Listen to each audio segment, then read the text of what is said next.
Welcome to Your Number Man. This is the podcast where we explore financial strategies, business insights, and real life stories to help you grow your business with clarity and confidence.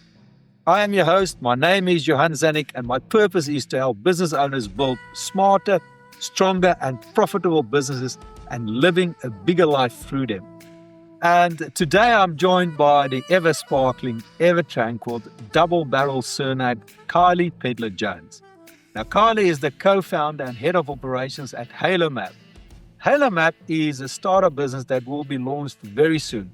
The main service is to supply organizations with a platform to connect their big picture strategies with day-to-day business operations. In other words, keeping strategy straight and simple. Now, for our listeners out there, which a lot of you are small business owners and entrepreneurs, you might think, sounds a little bit corporate and what's it got to do with my business? Today, we're going to look at some of the challenges that startups face that could relate to any business. We'll dive into what it takes to raise capital, forecast growth, and keep your vision alive while staying grounded in financial reality. Now, that's enough about me talking. Kylie, welcome to the show. Thank you. Great to have you here. Can I ask you to tell us a little bit more about your background? I know you were nursing before and then you went to business administration. Give us a bit of background and how that all then mapped out into HaloMap. Yeah, great question. Right up front. So I don't come from an entrepreneurial background. I don't have parents or family members who are particularly entrepreneurial. I grew up in Adelaide in the northeastern suburbs and never really knew what I wanted to be when I grew up. Still don't. Okay. So forever ago, back when I was in high school, I decided to become a nurse because I knew I could get a job. And I didn't particularly know what I wanted to do. So I started out in nursing. I knew I could get a job very quickly. I knew that the degree was only 3 years as well. So I wanted to knock that out and get that done. Not the best reasons to go into nursing. But anyway, did nursing. I graduated and worked in aged care doing clinical management roles for about 7 years.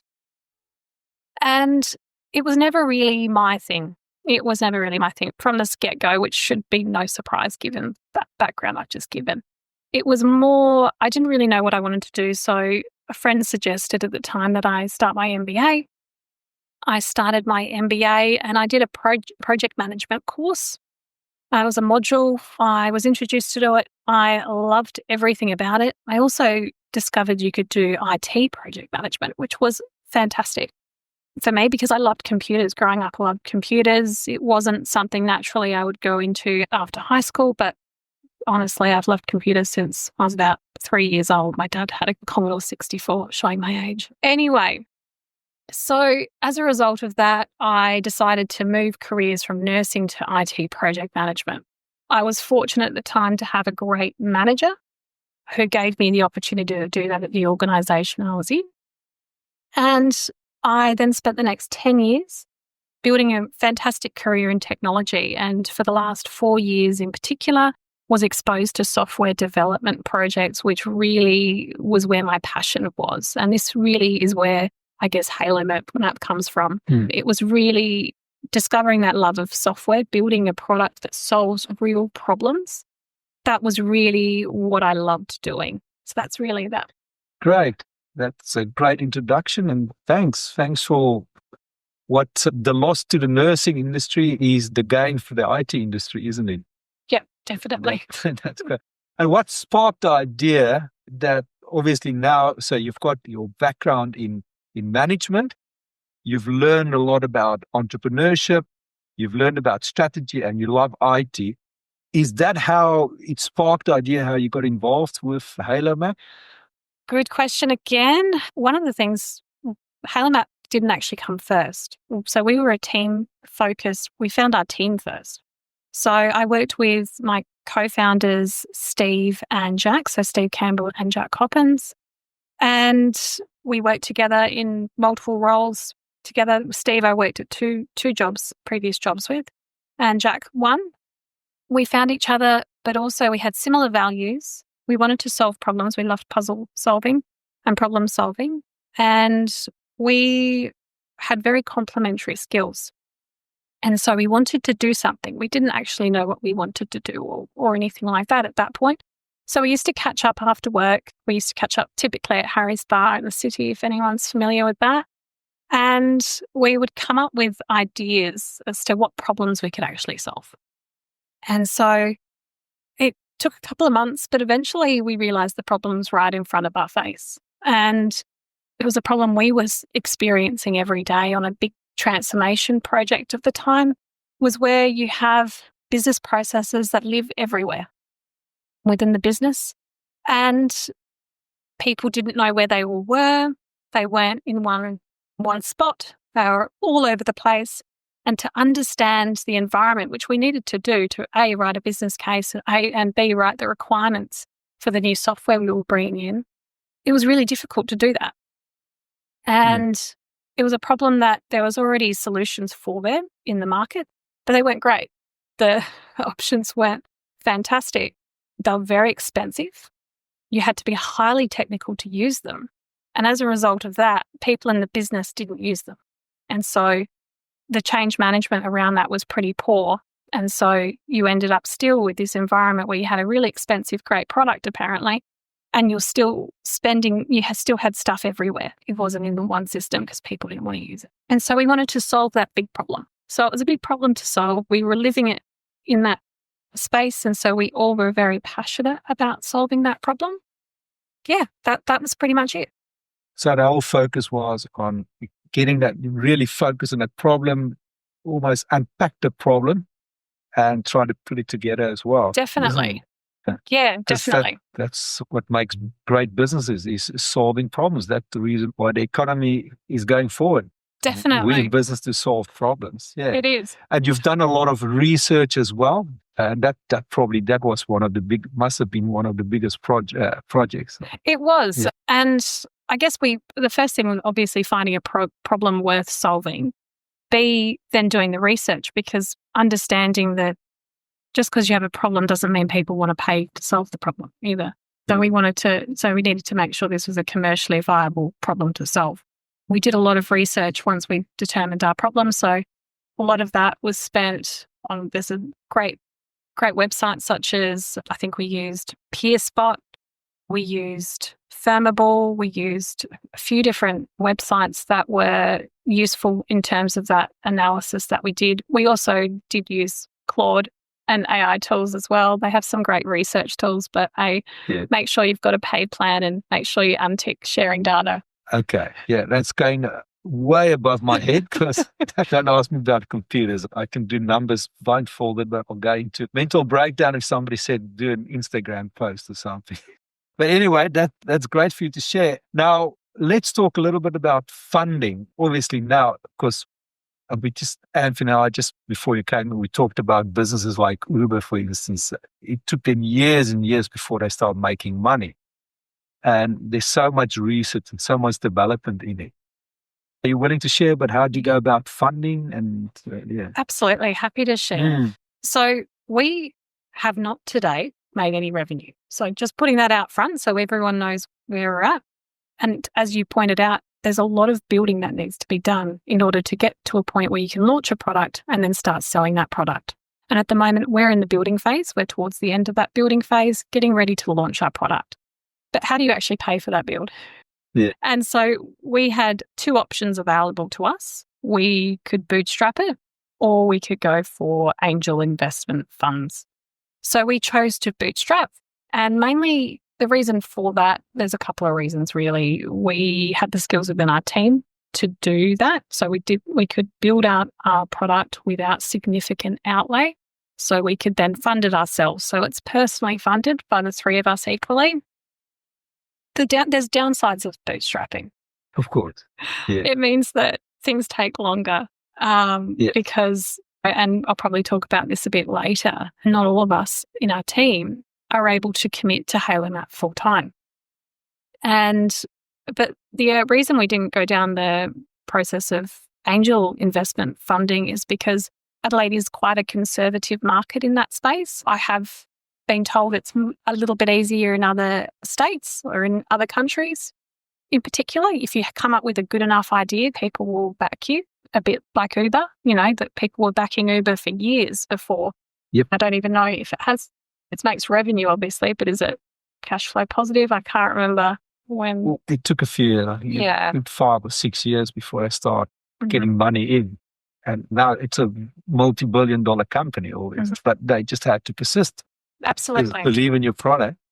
Definitely. And now are you at such a stage that you can show you've done your homework, your research, you've got something that you can present. I guess if you go out there and you show to possible investors what you got and what it can do, they'll probably be lining up to be a part for First Now. Absolutely. And again, that comes back to another decision around funding, is we will go out for funding in the future. But I guess we've held back because it's one of those things where we want to wait until we've got some traction in the market.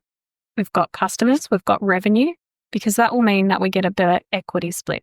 So therefore we can keep more of the company within the three of us, and that the share that we provide to a potential investors would be smaller. And so we want to keep as much of the company as possible, because if you give away more of the company earlier on, you get a less split. Of course, that's right. Yeah, the longer that you persist, try to do it with your own money and make sure it's going to work, the better foot you're going to stand on when it comes to investors. Definitely. And I like watching shows like Shark Tank as well. And I just feel, oh man, sometimes those people, they're giving away 50% and it's their idea. They've done hours and sleepless nights of developing it, and somebody want to take it. Okay, you get a bit of funding behind you and you get a bit of mentorship, but that is the stuff that perhaps you can get from other ways as well. And if you can bootstrap it, yes. So there's not all debt is bad debt. There's good debt as well. You just got to do that numbers and really work it out. And I guess, and that brings me to my next question is, how are you going to scale this business now? Yeah. Are we going international? What's our product tiers? The kind of level things that you have? So we've got a cloud-based SaaS model, so that we've gone for a cloud-based SaaS model. So I just want to interrupt there when you say SaaS, and that stands for software as a service. Yeah. Okay. All right. It's like paying a subscription to Spotify or paying a subscription for Xero accounting, whatever the case might be. Definitely. Now, the reason for that is, given it's a cloud-based product, which more and more companies are obviously moving towards because there's benefits for them as well. But it means that there's obviously an ongoing cost to us for storage costs and the like with the product. So that's why we chose a SaaS product, because one-time licensing would be difficult to forecast given the life of it. And it would also probably be high. It would be a high initial upfront cost, which might make our offering less competitive. And our competitors all use a SaaS model as well. That was the model we decided on. In terms of the pricing, we know that we are a lot cheaper than our competitors because we can be. We've chosen to be a very lean team, and we intend to continue that. And I guess in the age of AI, you can be more that way. You can do a lot more with less. So we do intend to continue that lean approach in the future as well. We will bring on resources as we need to. What we know will be considerably cheaper than our competitors. And we also have distinctive points of difference as well that are important in terms of our product strategy. Okay. And the kind of companies that you would target, can I put it out there for our listeners, which is usually small business owners?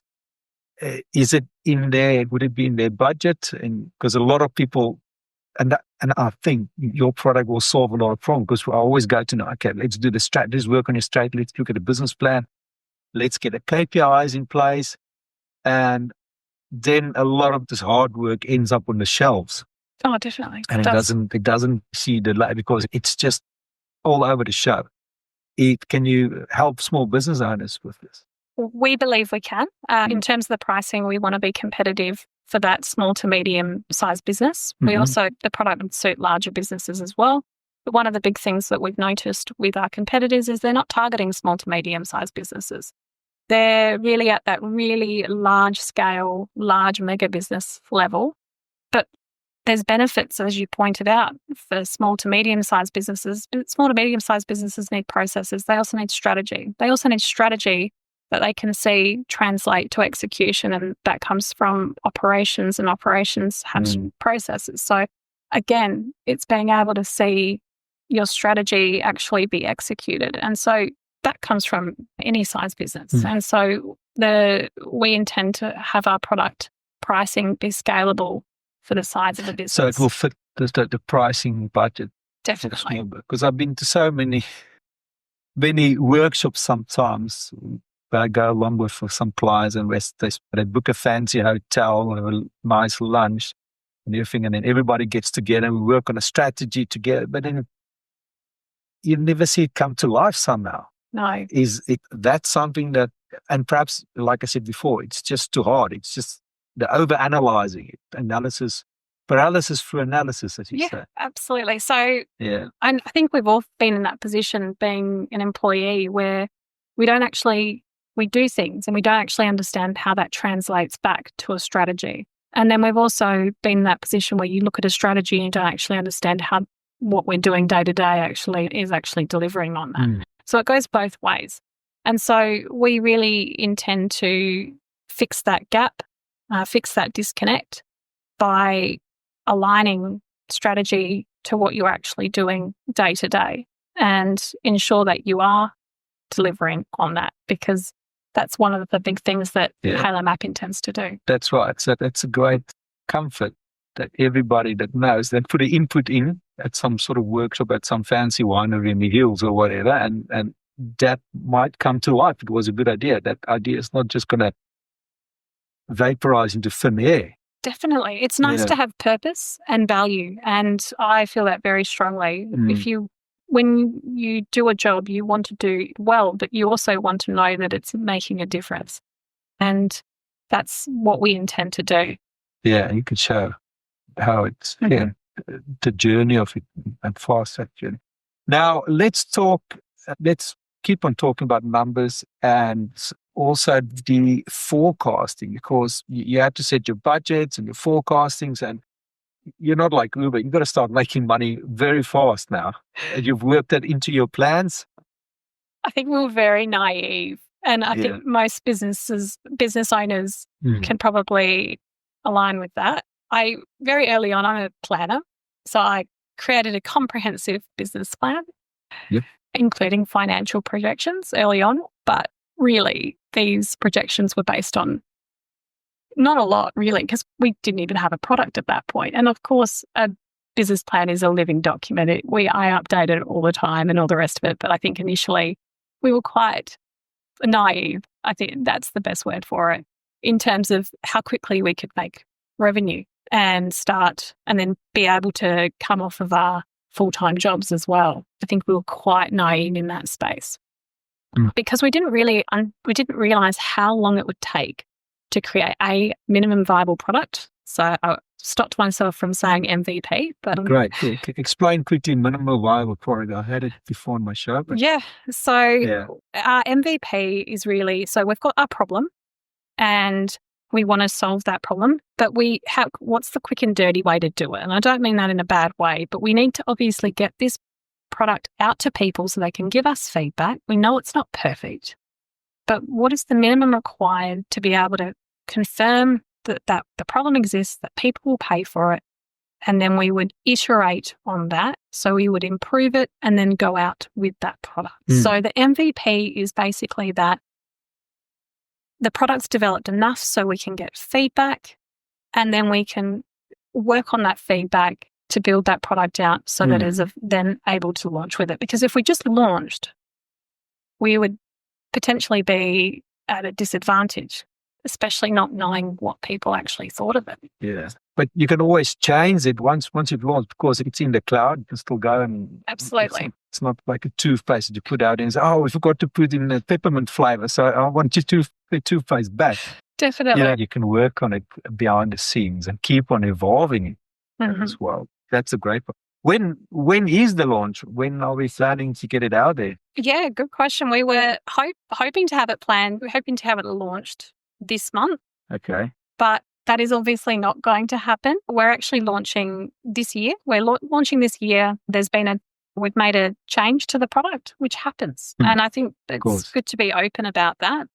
We developed our MVP. We then did some pilots with some pilot companies, which was great. We got feedback. And as a result of that, we have changed some of our product. So we've really focused in on that strategy, because there's no point having all your processes in this beautiful system if you don't actually know where to start to improve upon your processes. So how do you know what processes to improve? Most organizations will have hundreds of processes. When you start to dig into it, there's hundreds of processes. So what processes do you actually improve to move the needle? So what are you actually trying to improve? And that comes back to strategy. And so if you don't have the strategy piece, then there's really no point having this beautiful system that you've got all of these processes to improve, because you don't really know which ones to target. You've got an idea. Yeah. But again, it comes back to strategy. And so this is where we've pivoted in some ways, where we've got our lovely business process management piece that we're happy with, but then we've needed to build onto that with the strategy piece and ensure that the two work together. And so that's what we're building out. We think that delay was worth it for us.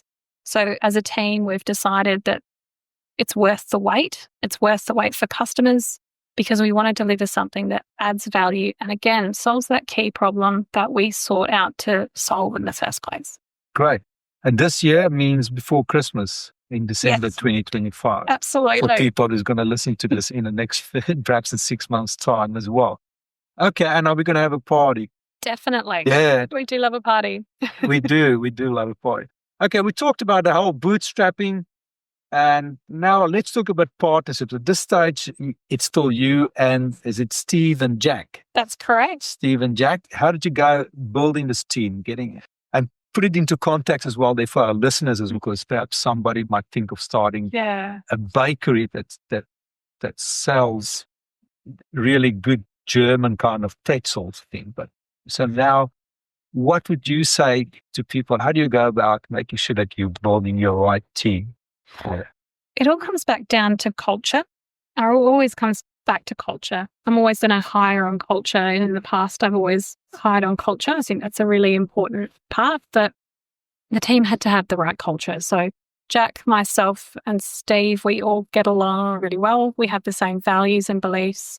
And typically, if one's feeling something about the product or they're not feeling a bit right with something, the others will probably be feeling it as well. Yeah. And we're really good in the way that we can get opinions from each other really quickly. So when I don't worry about Steve or Jack being offended by something that I said about the product. We are really open. We're an open team. We're open to criticism, and we get on with it and have beers afterwards, and it's fine. That's just the kind of team we are. And they are probably in a much more difficult position than me. They work full-time and they have other jobs. So they both work full-time in other job. I have been very fortunate that since February, I've been working full-time on HaloMap, which has allowed it to really get where it has gotten to this day. But that has also meant that because we do have complementary skills, I'm not the developer. I'm not developing the product. I'm not the one coding.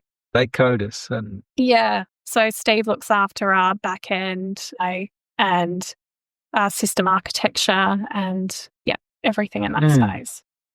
Okay. Now, that's great. So, and then have you got any partnerships as well that's on the table? Yes, we're really fortunate. Like perhaps clients that want to get on board as well? Yes, we do. We have a little bit of a wait list at the moment. So that includes pilot companies that we've worked with already. So those have been involved in pilot, and those who've also indicated that they would like to be involved.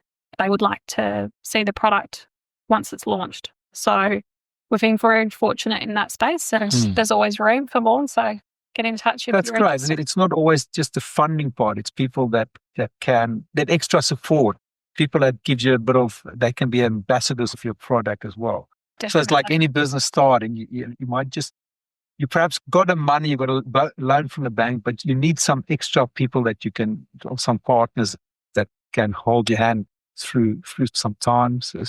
Definitely. And I think the big example of that for HaloMap has been at the start of the year. So late last year, we were fortunate enough to go to an event that was held by ThinkLab from the University of Adelaide.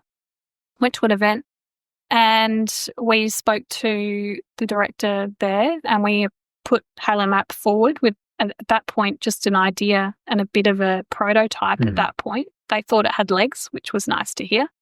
And they allowed us to join the ThinkLab. So ThinkLab, for anyone who doesn't know of it, it's located on the corner of North Terrace and Pulteney. It's affiliated with the University of Adelaide. And it's a wonderful space for startups. So startups, and there are some scale-ups as well there. I think we're about 40. It's probably about That's 40, great. maybe a few Is more. it all tech companies or? It's pretty diverse. There are a lot of tech companies, but it's a diverse people that's mix. got a fashion brand they want to start? Or Yeah, absolutely. They've got... I've got a doggy wash business that you want to start up. Right? Probably not that so much. It's got to be unique. Yeah. Okay. But for example, I sit next to a great company called Reusably, who's all around the circular economy. And on the right, I have a fantastic gentleman, Elvis, who also, he's building a malaria. Sorry, his name is Elvis. His name is Elvis. Great. Elvis is in the building. I love Elvis. That's my age. Okay. So he is building a device that is able to test malaria for third world countries. And it's amazing the ideas that come out of that incubator. Yeah. So it's fantastic to be around that kind of community because it's always inspirational. And the problem with startup life is it's very up and down. There's a lot of downs, and you need a community around you of like-minded people who can inspire you to continue on, because it is a slog. It's a marathon, not a race, and it's a long time before you start to see any kind of monetary benefit from, that's for sure. But I can't speak more highly of ThinkLab. They have been great.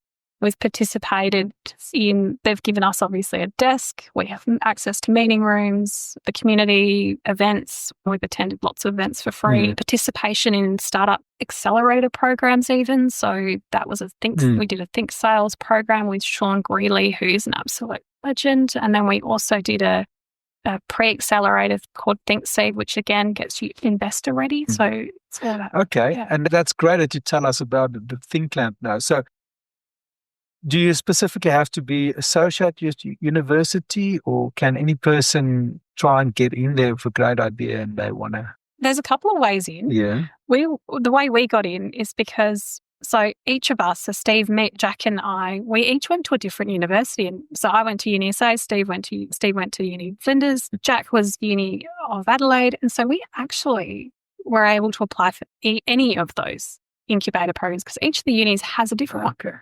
And so Jack applied he applied on our behalf for HaloMap, and we got accepted into that one. Yeah. You can also get accepted in other ways as well. So they run challenges called the E-Challenge. They also have the Think Seed program that runs every year, and that's open to anyone. So there are a lot of opportunities out there for people. Definitely. Lots of opportunities. You should really, and people, hit me up. I can probably refer you to groups like we've got Polaris as well. We've got a family and small business association. We've got an Adelaide Business Hub that's doing a lot of work as well. In the regions, we've got a regional development Australia. They've got certain areas, and I had Anita Mariani from the Barossa on the show last week. So there's a lot of help out there that people can really try and help you with your business. And obviously, you can always just call me and I'm happy to have a chat with you with no charge and just see, is your business viable? How can we take it forward as well? So it's not alone. And I wish this opportunity was back 20, 25 years back in South Africa when I was like kicking tires. What can I start? How can I start a business? Yeah. Definitely. So we're really very fortunate to have it. So, Kylie, every founder hits bumps along the way. Now, obviously, and I've seen it in Uber and in Airbnb and zero accounting And back then, 100 years ago, when Henry Ford started these businesses, we had setbacks because he had the belief that he can build the 8-cylinder engine in one block, an 8-cylinder car. Now, everybody before he was talking bullshit, but he's done it. But every business that's unique has got some challenges. How did you get around those? Or perhaps have you give a few examples and how did you work around those challenges? Yeah, trying to think of, we've had lots of challenges along the way. Obviously, I've mentioned about how launching has had to be delayed. That's something we've had to do, but we do truly believe that was the right decision. Probably other things were probably waiting until our product was perfect, even that MVP. And I said that the MVP is not supposed to be perfect, but getting it out there as quickly as possible, even if it's janky as anything, getting feedback on it as early as possible so you can either continue with your idea or you can kill it fast. I love the saying, demo or die, good one. And it's true because if it's not a valid idea, you can learn early and not invest or not waste as much money on it. You want it to test the idea, get it out, and So I think again, dillo and die. Yeah, so get it out there, get your idea. Feedback's really important. Not feedback from your mum, your friends, your co-workers or anything like that. It has to be random people, your ideal customer profile. So people who fit that ideal customer profile that you don't know ideally, you need feedback from them. That is the big thing. And so I think it took us longer. Like we tried to make our MVP a bit prettier than we probably needed. We had the basics there, and I think we probably should have got it out there a bit earlier. We would have probably got that feedback earlier around that strategy piece that was missing. And that would have allowed us to, hopefully have been back on track with our launch dates. So a bit better in that space. So definitely get that early feedback. Okay. And how are you dealing with that runway between now and the launch date? Because now... I don't know. Have you got some rich uncles or? No, I'm my own rich uncle without the rich part. So the three of us, we run it really lean. Like from the money perspective, we're lucky to have supports and partnerships. We've also been fortunate that we found the Microsoft Startup Program, being able to access all their products for free or at low cost. And we've accessed, I think we're up to 75,000 in Microsoft credits that they've provided us for free. So that's something that is available and it's underutilized. So that has allowed us to run very lean and test and get our product out there without a substantial investment from us. And so we're continuing to split that personal contribution in that runway until we're in a position where we don't need to do that, which, we're not too sure when that will be, but that's great. Yeah. I'm really, really looking forward to see this off the ground and getting it and putting South Australia on the map, because obviously you're going to go global with this. Ideally, that'd be amazing. Yeah, why not? Yeah. Because if it works here, it's going to work in the rest of Australia. Definitely. And it can work in Europe and Absolutely. the US and Canada, wherever. Yeah, that's the plan, is obviously target the local market, especially initially with our pilot, with getting feedback early on, and then progress into interstate markets and beyond that as well. Now, I don't know if I'm actually coined the phrase, but I'll put it out there. Are you going to make your product un-AI-able? And I probably just want to bring in my good friend Rebecca Sherman in as well. We had a chat a few weeks ago. We said, you've got to use AI to help you, but you want a business that's un-AI-able. AI can't just come and next and take your business away. Yeah. We're strong enough. You build a lot of things in the business that. So our product has AI in it. And I guess the one thing that I've found, and I quite love AI when it's used appropriately and all the rest of it, but I'm a big fan of AI because I don't actually think it's here for our jobs. And we built this product, and the parts of the AI that we have used is it's designed to take the parts that we don't like doing anyway. And part of the problem that I mentioned at the start of this was that we wanted to solve was the boring parts of the job. Yeah. I wanted it to do the boring parts very selfishly. I wanted it to do the boring parts of my job.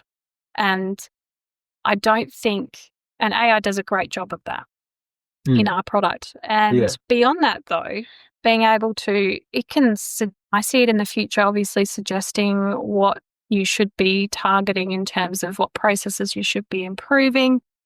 But ultimately, there's always a human element in that, determining what you actually are going to choose and also what approach you need to take to deliver that improvement.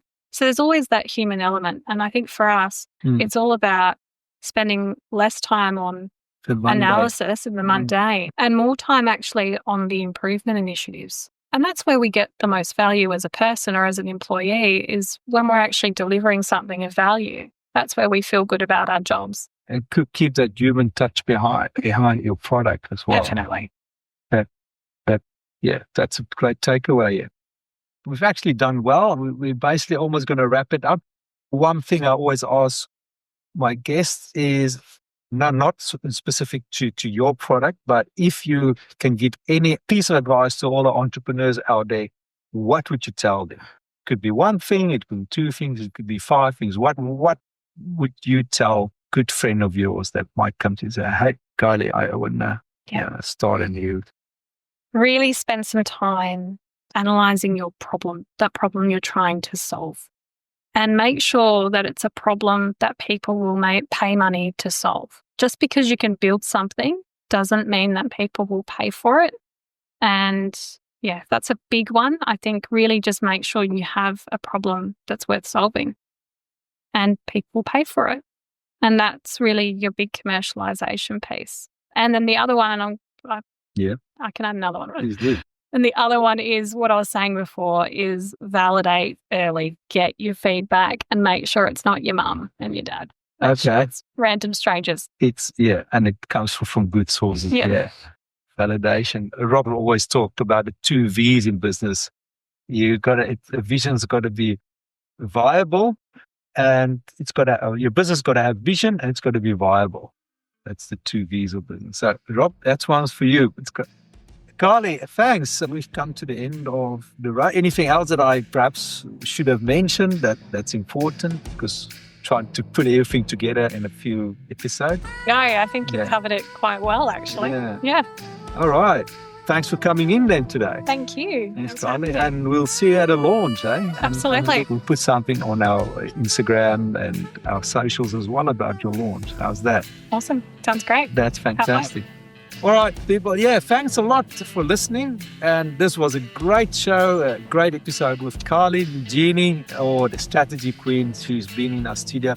Also, just want to make a quick shout out. I did mention Polaris, and they are helping with a little bit of funding towards my show. And so I just want to mention them as well. And I also thought, it's probably a thought that came up today earlier on my way in. I've made some postcards here of my business and the podcast and everything. And I think what I want to do is every now and again is just a shout out to good business service that I received as well. Because I think it's something that doesn't get valued enough in today's hustle and bustle work. So this one is for a young bloke. His name is Jude, and he works at Office Works in Prospect. So he's done a great job for me. Jude, thanks a lot, mate. The postcards that you printed out for me came up pretty good. And you always think, it's busy, everybody's going to be grumpy, and I just want to do their job as fast as possible. But you've really done well, and you made sure that I like the way it came out. Great. And people, please go out there and make sure that you really deliver good service out there, because that's very important in your business and the sustainability. It's Johan Zanik. I'm signing off as your number man, and that is a wrap. Ciao.